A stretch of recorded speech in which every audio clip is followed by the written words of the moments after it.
बरोबर आहे. एका शेतकरी दाम्पत्याच्या म्हणजे जे शेतकरी लोक आहेत ते आपल्या गच्चीवर त्यांच्या झोपलेले होते आणि त्यांच्या तोंडावर कोणीतरी ॲसिड टाकलं अशी तक्रार पोलिसांना प्राप्त झाली. त्यावरून तातडीने पोलीस घटनास्थळी गेले. माननीय पोलीस अधीक्षक नाशिक ग्रामीण श्री स्वामी सर, LCBची टीम आणि सर्व स्टाफ तिथे पोहोचला आणि त्यांनी शहानिशा केली.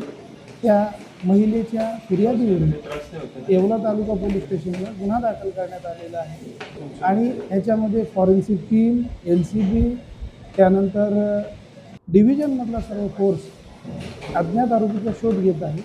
आता ते शेतकरी कुटुंब दाम्पत्य पती पत्नी येवला येथील एका खाजगी रुग्णालयामध्ये त्यांच्यावर उपचार सुरू आहेत आणि त्यांची प्रकृती जी आहे ती रात्री अंदाजे 12:30 ते 1 दरम्यान देवळाणे येथील एक शेतकरी दाम्पत्य श्री आणि सौ बोर्डे हे रात्री आमच्याकडे चेहरा आणि हातपाय भाजलेल्या अवस्थेत आले. चौकशी केल्यानंतर समजलं की त्यांच्यावर घरी ॲसिड हमला झालेला होता. त्यापैकी श्रीयुत बोर्डे यांना चेहऱ्याला आणि छातीला तसेच हाताला गंभीर स्वरूपाच्या जखमा आहेत.